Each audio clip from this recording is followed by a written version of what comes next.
in which in live classes where knowledge meet interaction and there will be direct interaction of the student with the faculty.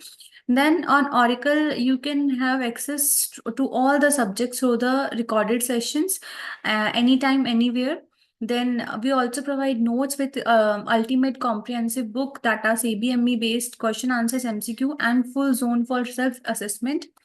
Then MCQs are also there that are from beginner level to expert level that consist of standard multiple choice questions. Then also you can book slots for counseling session in which the student have the direct interaction with the counselor. So subscription plan they provide starting from basic to the premium.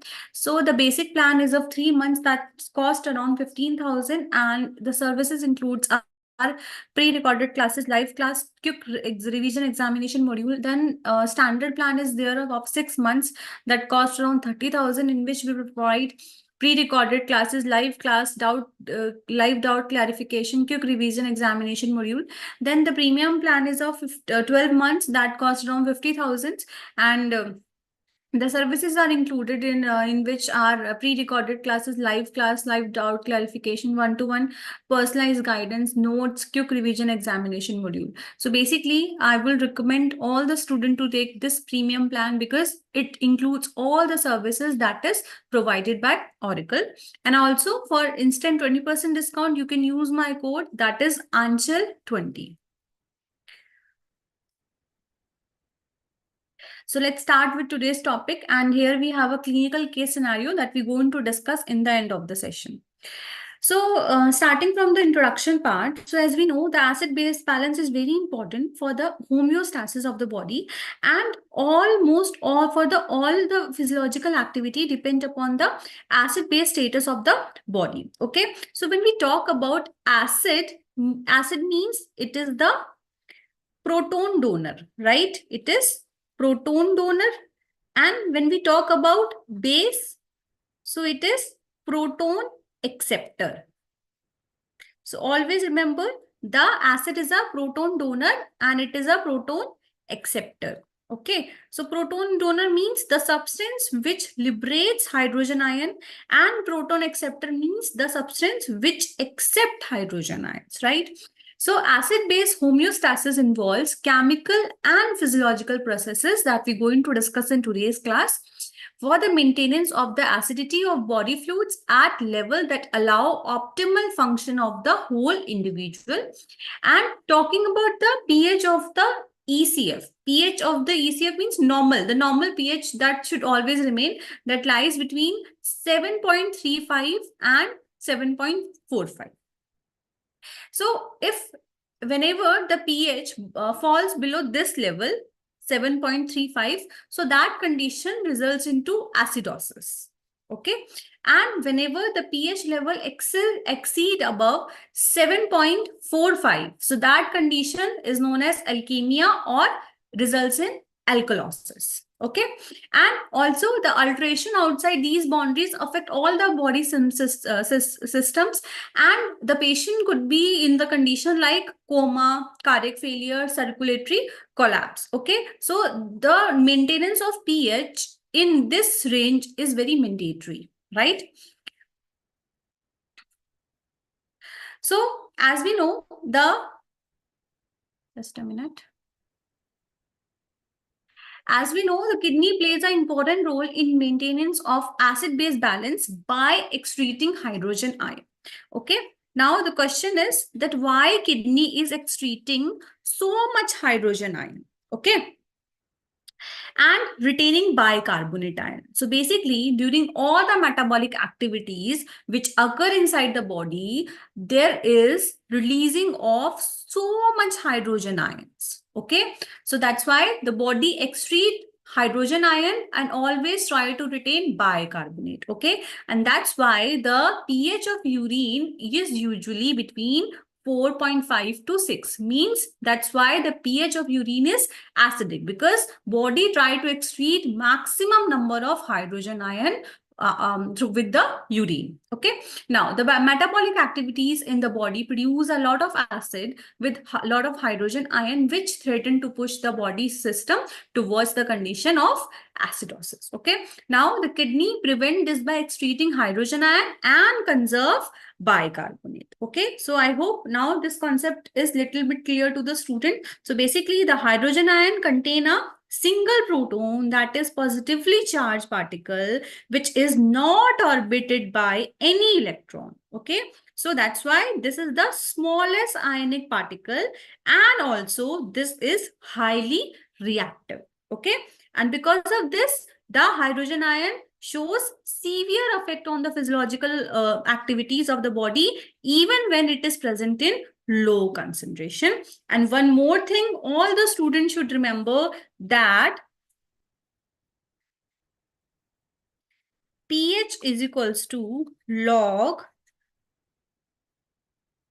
1 by H. So means whenever there will be increase in the hydrogen ion, so that condition will result in lower level of pH. Means increase in hydrogen ion directly indicate decrease in pH, and whenever this hydrogen ion decrease, that condition results in increase in pH. Okay, so always remember this thing.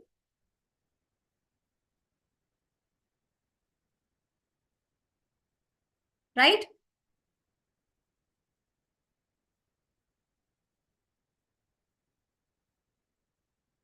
Okay, now the acid-base homeostasis. The chemical processes represent the first line of defense to an acid or base load that includes the extracellular and intracellular buffers that we're going to discuss. The physiologic processes modulate acid-base composition by changing in cellular metabolism and adaptive response in the excretion of volatile acid by the lungs and fixed acid by the kidney. So basically, the body is under the constant threat of acidosis. Okay. And because of the production of large amount of acid, generally the acids are also divided into two types. The first is the volatile acid and the second is non-volatile.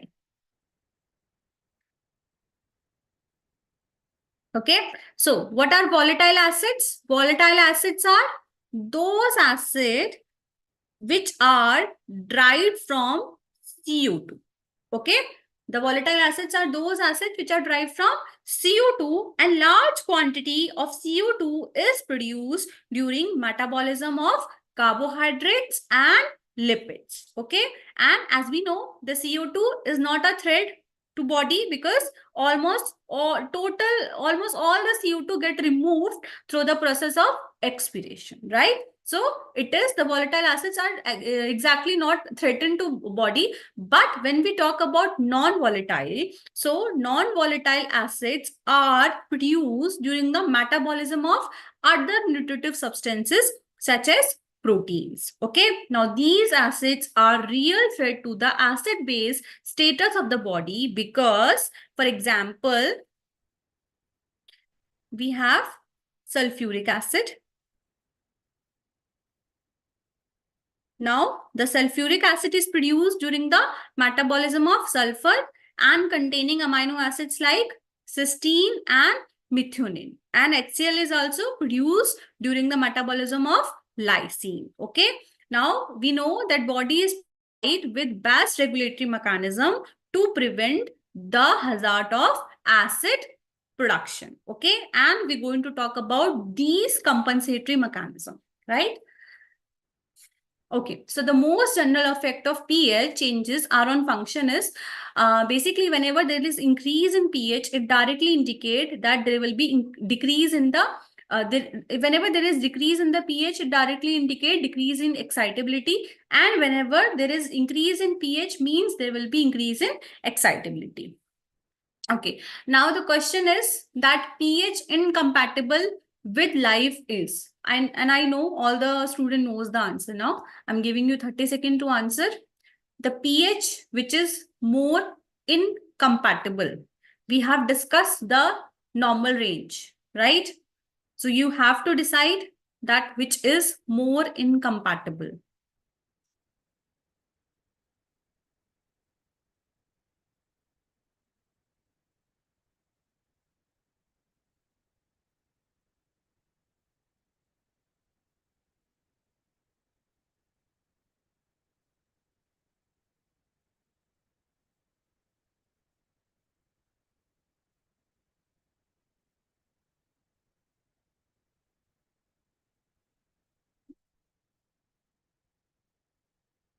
Yes, the answer is C. Less than 5 and more than 8. Okay, now the condition of acidosis and alkalosis we're going to discuss. So we know the condition of acidosis means whenever there will be decrease in pH and increase in hydrogen ion concentration, and alkalosis means whenever there will be increase in pH and decrease in hydrogen ion concentration. So pH have dramatic effects on normal cell function also. So whenever there will be change in excitability of nerve muscle cells, as we have discussed, whenever there will be decrease in pH means decrease in excitability, and also influences by various enzyme activities and also by the level of potassium. Okay, so as we have discussed, we know this formula, right? This is very important. And acid base is primarily concerned with two ions that we have discussed. First, we have hydrogen, and second, we have bicarbonate. So hydrogen ion has spatial significance because of the narrow ranges that is must be maintained in order to compatible with living system. So as we have discussed, the extracellular pH should be lie in the normal range, and the normal range is 7.4 as they have said in the this graph also. So whenever there will be increase in the hydrogen ions, so it ultimately leads to decrease in pH, and whenever there will be decrease in the hydrogen ion, ultimately leads to increase in pH.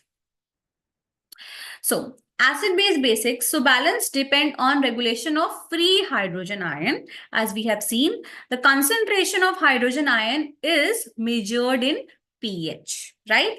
Arterial blood gases are the major diagnostic tool that is used for evaluating acid-base balance, right? Okay, so next we have two conditions. As we have discussed, the condition of acidosis and alkalosis. So basically the normal ratio of base to acid means bicarbonate and carbonic acid is 20:1.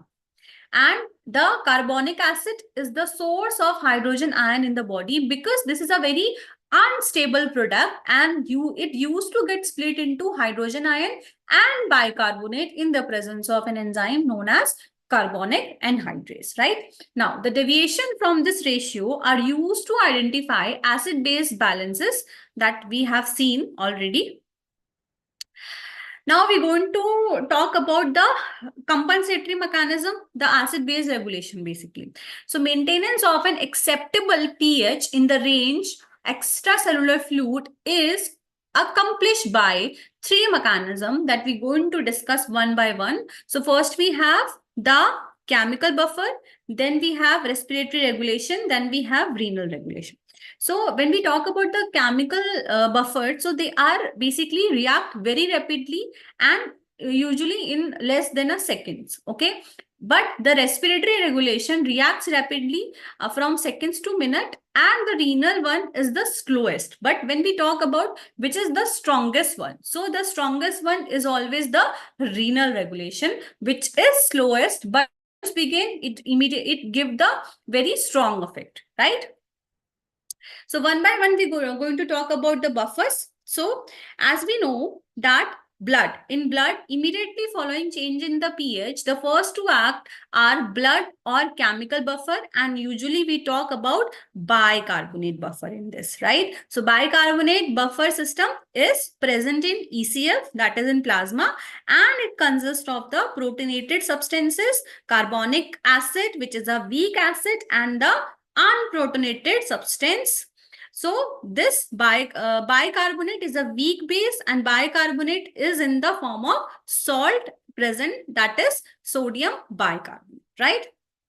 Now, next we have lung. So, followed by lung through the elimination or retention of CO2. So, whenever there will be increase in the CO2 concentration inside the blood, it exactly results in the decrease in pH. So, the lungs also maintain the buffer system by eliminating, means expiring as much as the amount of CO2 when it get accumulated in excess inside the body. Okay. Then next we have kidney buffer system that we're going to discuss in today's class in detail. So it is the last to act and is by conserving bicarbonate or increasing loss of hydrogen ion through excretion. So basically what kidney do, kidney try to lose or try to excrete excessive amount of hydrogen through urine and try to conserve bicarbonate, and in this way the kidney maintain acid base balance inside the body. So chemical buffer are immediate acting combined with offending acid or base to neutralize harmful effects until another system take over. Bicarbonate buffer mainly responsible for buffering blood and interstitial fluid. Phosphate buffer is effective in renal tubules, and protein buffer most plentiful in hemoglobin. So first we're going to talk about protein buffer system. So it behaves as a buffer in both plasma and in cells. Hemoglobin is by far the most important protein buffer. So as we know, the plasma proteins are amphoteric in nature. Depending upon the circumstances, they can act as base or acid. So that's why this is the most important and most rapid effective, right? So the most important intercellular buffer, the most plentiful buffer of the body, protein are excellent buffer because they contain both acid base group that can give uptake up hydrogen ion. Protein are extremely abundant in the cells. The more limited number of plasma proteins in the plasma reinforce the bicarbonate system in the ECF. Now, the question we have, the buffer are the mixture of, and you have 30 seconds to answer.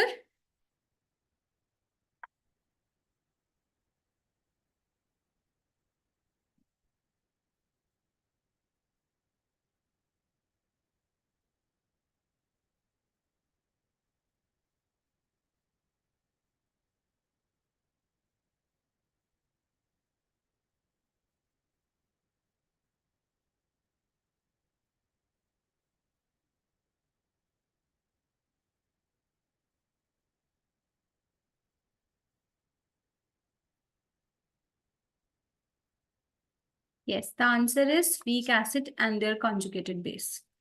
Okay, now we're going to talk about the common acids. So carbonic acid is the most important factor that is responsible for affecting pH of ECF. So CO2 react with water to form carbonic acid, and inverse relationship between pH and concentration of CO2. So basically all the students should learn that whenever there will be increase in partial pressure of CO2 inside the blood, it will ultimately results in the low pH, means there will be fall in pH, and that condition result in acidosis, right? So partial pressure will rise, so it will result in decrease in pH and acidosis will develop.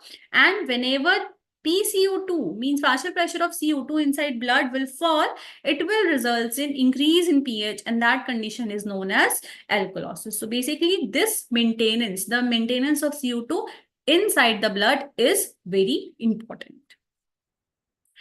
So the carbonic acid bicarbonate buffer system we're going to learn. So basically we know that bicarbonate buffer system prevent the fall of pH in the fluid to which a strong acid like HCl is added. So basically here what is going on, whenever there will be excessive accumulation of CO2, so that will combine with H2O and will form carbonic acid. And as we know, it is an unstable product. So in the presence of an enzyme that is known as carbonic anhydrase, it will immediately get split into hydrogen ion and bicarbonate, and this bicarbonate will get added with this sodium ion, and in this way it forms the bicarbonate result, and it results in the formation of sodium bicarbonate. And again, whenever there will be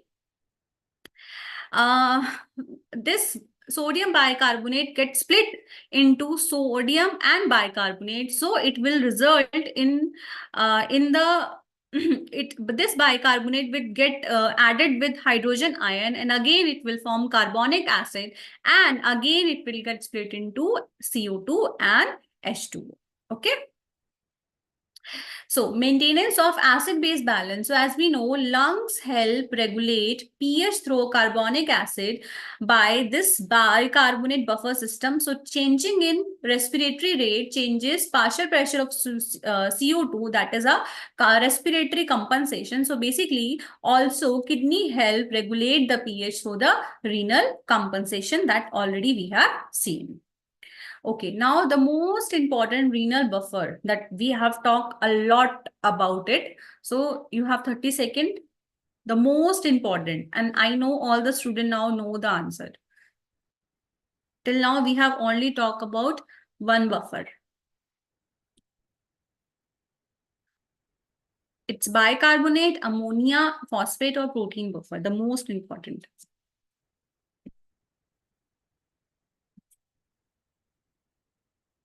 Yes, the answer is bicarbonate buffer. Okay, so now we going to talk about the respiratory regulation.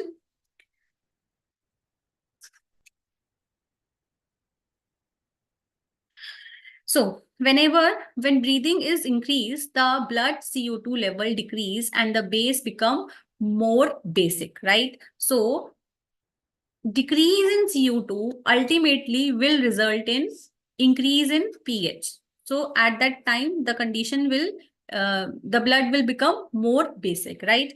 And when breathing is decreased, the blood CO2 level increases and become more acidic. So this condition will result in drop in pH, right? By adjusting the speed and depth of breathing, the respiratory center control lungs and are able to regulate the blood pH by minute. Okay. So basically, whenever there will be excessive accumulation of CO2 inside the body, so that time the body try to regulate this thing by hyperventilation. And whenever the CO2 get decreased inside the body, so that time there will be hypoventilation. Okay, now we're going to talk about the kidneys. So basically, kidney reabsorb or excrete excess acid or base into urine and produce bicarbonate. Adjustment by the kidney take hours to days to accomplish. So basically, this is the last one to act, but this is the most effective method. Okay.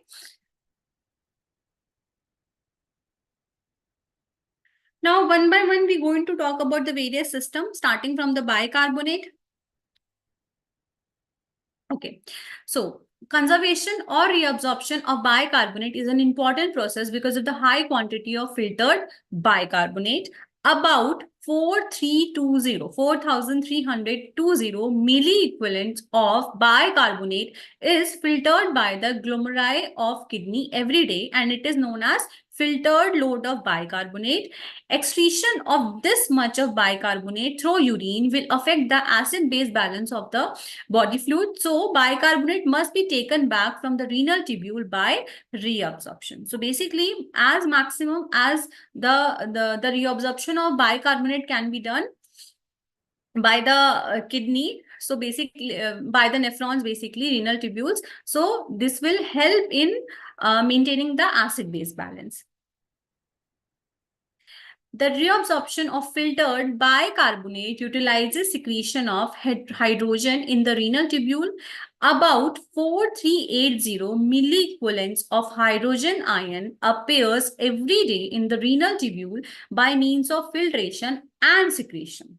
Now, not all the hydrogen ion pass through in urine. Out of 4,380, only 4280 to 4330 milliequivalent of hydrogen ion is utilized for the reabsorption of filtered bicarbonate, because in exchange of one bicarbonate there will be utilization of one hydrogen ion. Then that process also we're going to see. And as we know, this much is present, so this is get reabsorbed, so only 50 to 100 milliequivalents is excreted through urine. Okay, so this process result in the acidification of urine, because this much hydrogen ion are excreted in urine.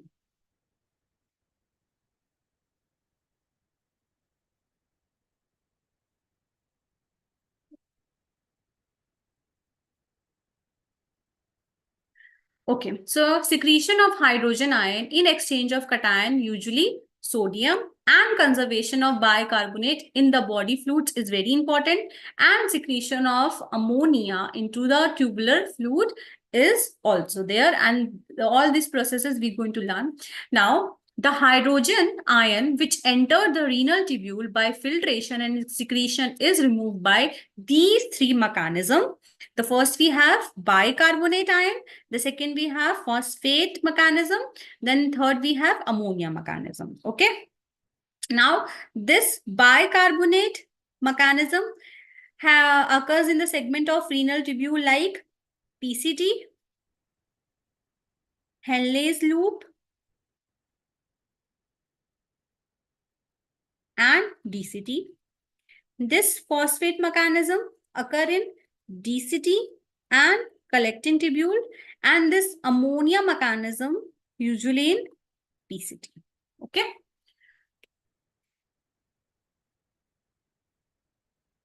Okay, so now we're going to discuss the secretion of hydrogen ion, right? So when sodium ion is reabsorbed from the tubular fluid into the tubular cell, hydrogen is secreted from the cell into the tubular fluid in exchange of sodium, that we will see. And the sodium hydrogen antipode pump present in the tubular cells is responsible for the exchange of sodium and hydrogen ion. And this type of sodium hydrogen counter transport occurs predominantly in DCT, right? And basically the two mechanisms responsible for the secretion of hydrogen. So we have sodium hydrogen antipode pump mainly in DCT, although present in PCT too. And second, we have this ATP driven proton pump in P cell of DCT. Okay. So, as we have discussed, the sodium antipode, when sodium ion is reabsorbed from the tubular fluid into the tubular cells, the hydrogen is secreted from the cell into the tubular fluid in exchange of sodium ion. And talking about this ATP-driven proton pump in P cell, so this is an additional pump for hydrogen secretion in DCT and collecting duct. And this pump operates by the energy from ATP. So that's why it is named as ATP-driven proton pump, right?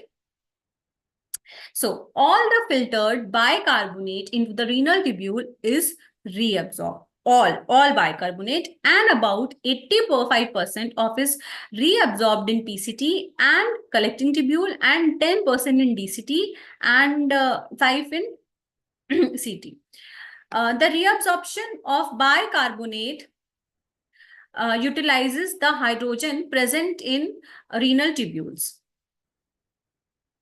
Okay, now as we have seen this that we were talking about sodium hydrogen antipode pump, and here we have this ATP driven proton pump. Okay, so hydrogen ion comes from cellular H2CO3 that we can see in the presence of carbonic anhydrase. So sodium ion is secreted, and one hydrogen is secreted, and one sodium and one bicarbonate entered the ICF, as we can see, right here. And here the bicarbonate is entering in exchange of it. Okay, now reabsorption of bicarbonate. So the reabsorption of bicarbonate in different segment of the renal tubule, the percentages of the filtered load of bicarbonate absorbed by various tubular segments as shown, as we can see here also, as well the number of milliequivalents reabsorbed per day under the normal condition. So here in PCT it is 85%, in this loop of Henle it is 10%, and in CT it is 5%, right? And we know this much amount is secreted every day, right?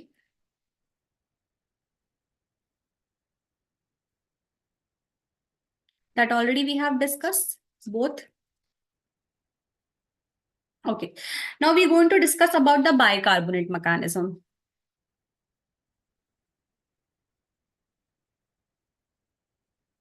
So basically, all the filtered bicarbonate in the renal tubule is reabsorbed, that we have seen in the previous picture, and only 80% of is reabsorbed in PCT and 15% in Henle's loop and 5% in DCT and collecting tubule, right? Now, the reabsorption of bicarbonate utilizes the hydrogen secreted into the renal tubules, right? So, this hydrogen ion secreted into the renal tubule combined with filtered bicarbonate, okay, and carbonic acid will dissociate into water and hydrogen ion in the presence of carbonic anhydrase that we can see. Now in the tubular cells, CO2 that we have seen, and simultaneously Na plus is also get absorbed, right? So basically what is going on, that this CO2 plus H2O will combine to form carbonic acid, and immediately, as it is a unstable product, so immediately it gets split into bicarbonate and hydrogen ion from the tubular cells entered the interstitium, right? Simultaneously, sodium is also get absorbed from the renal tubule under the influence of an hormone, that is aldosterone, and bicarbonate combined with sodium to form sodium bicarbonate, right? And now the hydrogen is secreted into the tubular lumen from the cell in the exchange of sodium. And for every hydrogen ion into the lumen of tubule, one bicarbonate is reabsorbed from the tubule, and in this way the kidney conserve the bicarbonate, and the reabsorption of filtered bicarbonate is an important factor in maintaining pH of the body fluid, right? So primary active secretion of hydrogen ion through the luminal membrane of the intercollecting epithelial cells, one bicarbonate ion is absorbed for each hydrogen ion is secreted, right? So here they're trying to absorbing, right, in the exchange of one hydrogen ion.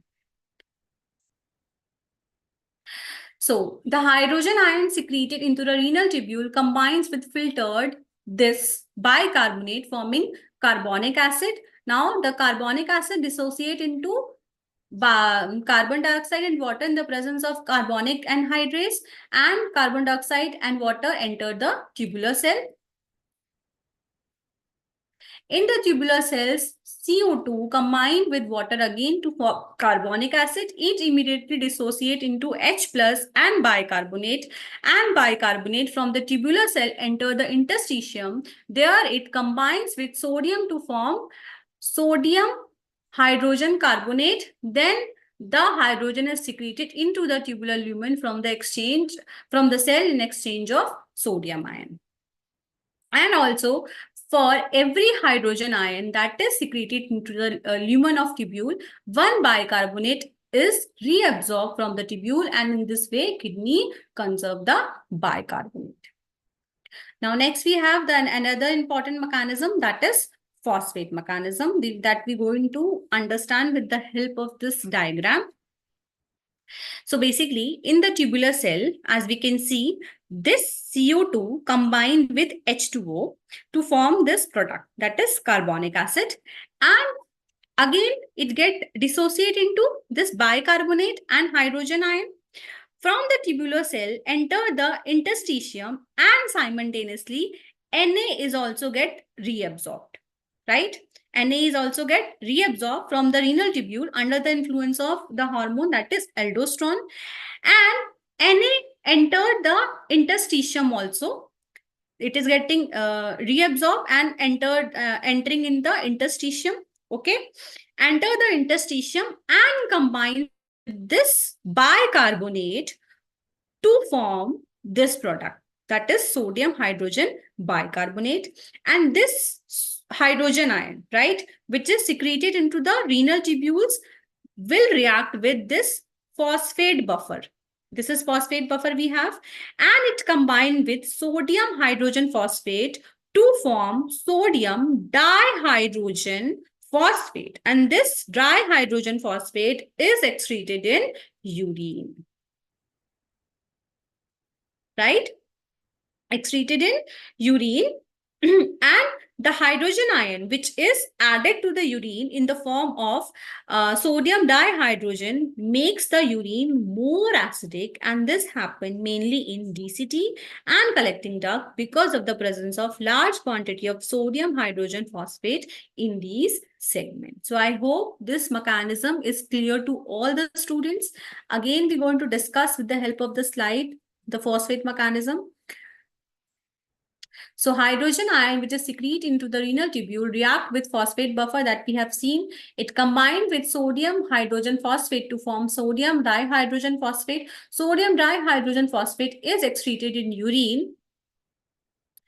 And the hydrogen which is added to urine in the form of sodium dihydrogen makes the urine acidic and happen in this distal tubule and collecting duct because of the presence of large quantity of sodium hydrogen phosphate, right?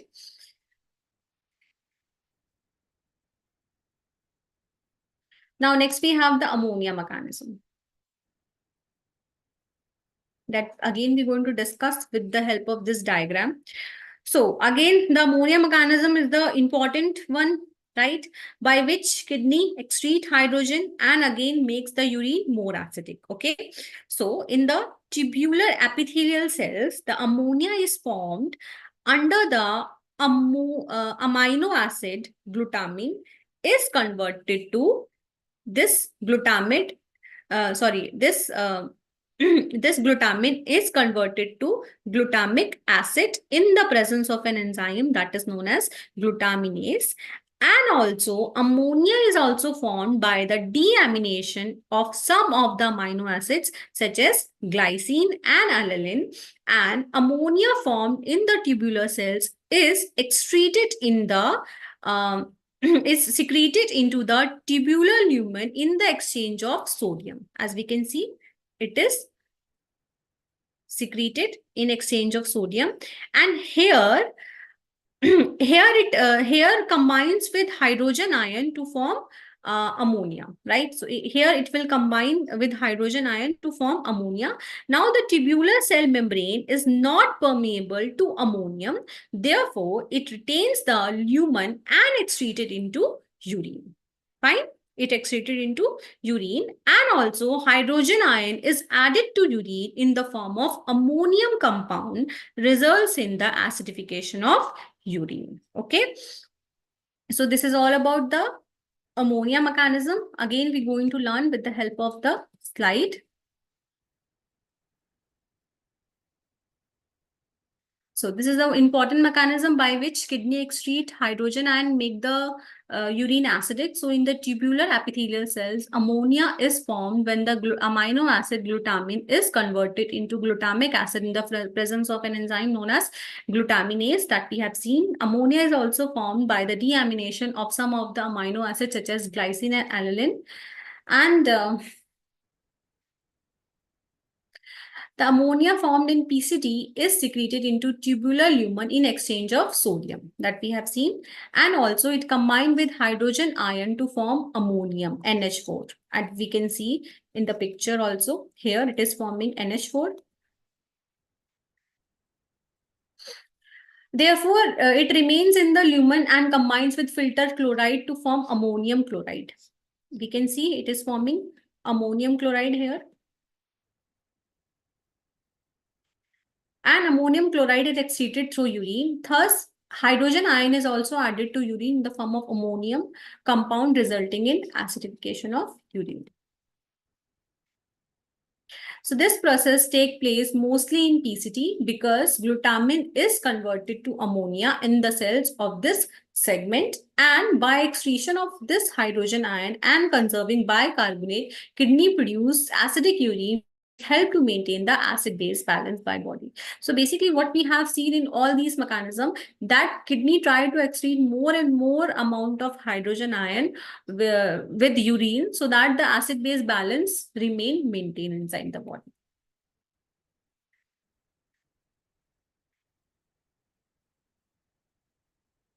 Okay, now we're going to learn the arterial blood gases, which is again an important thing. So basically the normal pH is this, and normal partial pressure of CO2 is this, and hydrogen are this, right?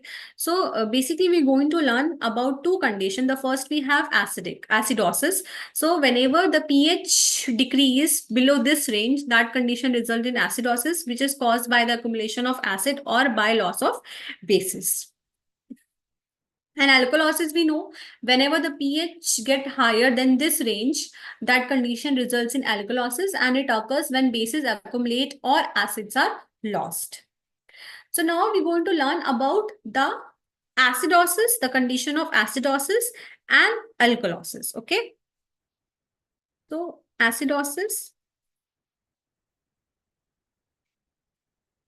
and alkalosis. And here, particularly, I'm going to discuss about the respiratory acidosis and respiratory alkalosis. And here we're going to compare with the help of hydrogen ion, pH, partial pressure of CO2, and bicarbonate. These important factors we're going to discuss. So in respiratory alkalosis and respiratory acidosis, when we compare both the condition, so in respiratory acidosis, whenever there will be increase in pH, increase in hydrogen ion, decrease in pH, increase in partial pressure of CO2, and increase slightly in bicarbonate. So that condition results in respiratory acidosis. And whenever we talk about respiratory alkalosis, so whenever there will be decrease in hydrogen ion, increase in pH, decrease in partial pressure of CO2, and slightly decrease in bicarbonate. So this condition is results in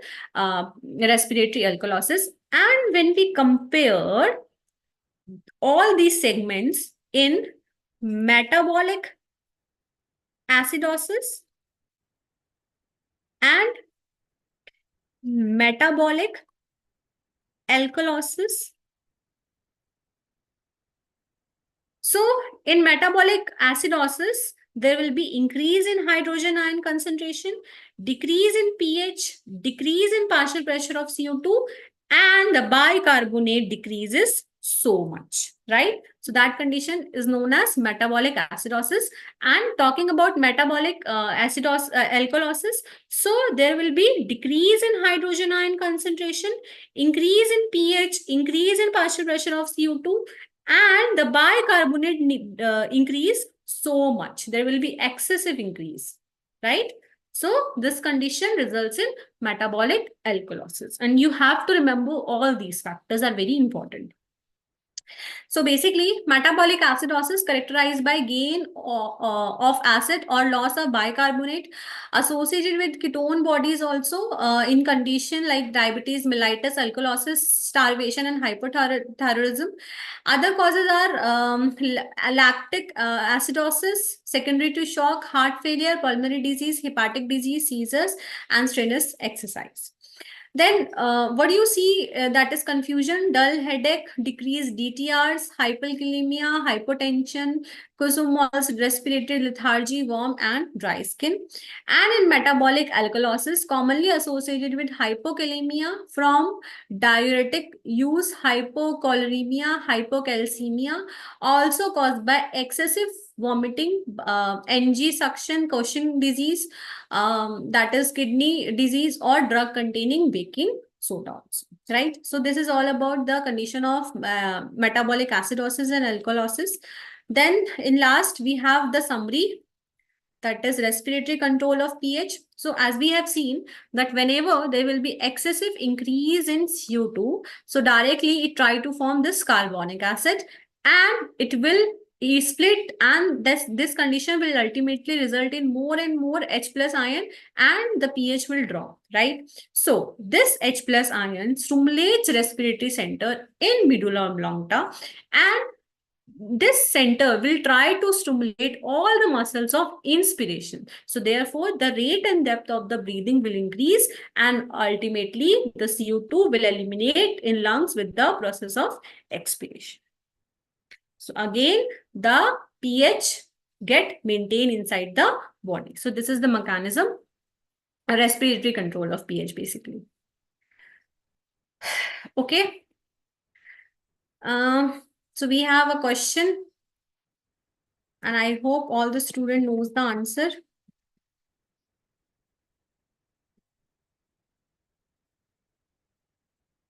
A patient with history of chronic kidney disease, present with lethargy and confusion, arterial blood gas analysis reveal pH of this, PCO2 of this, and bicarbonate this. Which of the following acid disturbance is most likely present? And I know now all the student can answer this situation.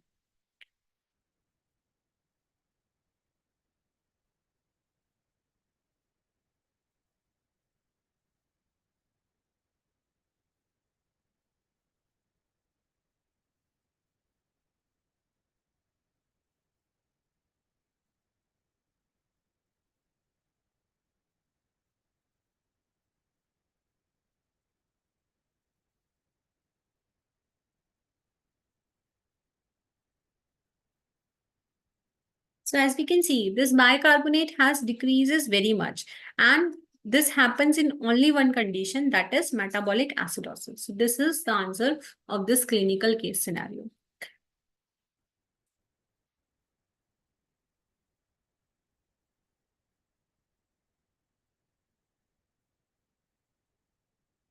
So thank you very much, and I hope you find this class more useful. Thank you so much.